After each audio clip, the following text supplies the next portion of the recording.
I swear, the door wasn't there when I walked in. It was just supposed to be a normal afternoon.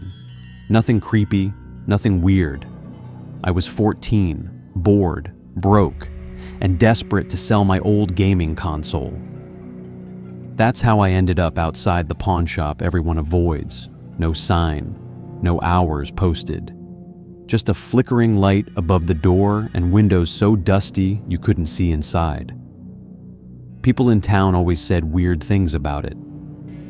Don't go in there. They take more than they give. It's not a real shop. I thought it was just old people being dramatic. So I went in anyway. The bell above the door didn't ring. It just clicked, like something locking behind me. The air smelled wrong, not like dust, not like old wood, like something burnt. There were shelves everywhere, clocks that didn't tick, phones with no cords, mirrors that didn't reflect properly, and behind the counter, a man, tall, too still, watching me like he'd been expecting me. "You're late," he said. I laughed. I'm just here to sell something." He didn't blink. Everyone sells something. That should have been my sign to leave. But I didn't. I walked deeper into the shop. That's when I noticed something strange. Every item had a tag, but instead of prices, they had words. Memory, voice, years, name. I picked up a watch. The tag read, 5 years. 5 years of what? I asked. The man smiled slightly. Yours. I put it down, fast. My chest felt tight now, like the air was getting heavier. I think I'll just... That's when I saw it. In the far corner, a door, small, almost hidden, like it didn't want to be noticed.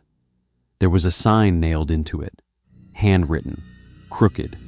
It said, "Sell your soul." I laughed. I actually laughed. "This is a joke, right?" The man didn't answer. I turned back toward the door.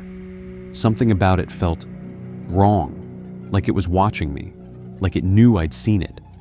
And then I noticed something else.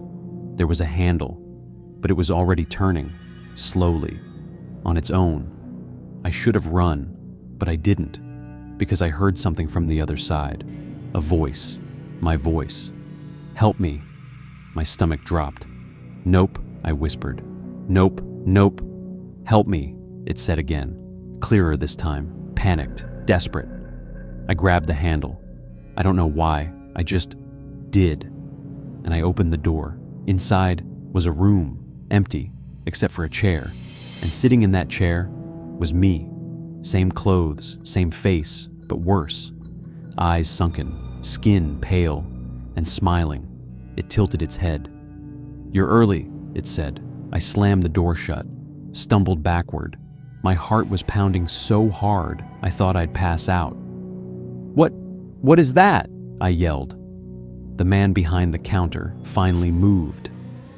"It's what you become," he said calmly, "if you complete the transaction." "I didn't agree to anything." He tilted his head. "You opened the door."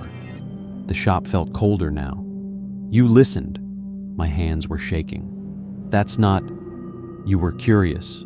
Silence. Then he smiled. "And curiosity," he said, "is always the first payment." The door behind me creaked open again, slowly. I didn't turn around. I couldn't, but I felt it. Something stepping out. Soft footsteps, stopping right behind me. Then, a whisper in my ear. "You shouldn't have come in." I ran. I didn't care about the console. Didn't care about anything. I slammed through the front door, and the bell finally rang. Loud, sharp, wrong. I didn't stop running until I got home. Locked my door, checked every corner. Nothing. No one. I told myself it wasn't real, that I imagined everything. Until that night, when I looked in the mirror, and for just a second, my reflection smiled before I did.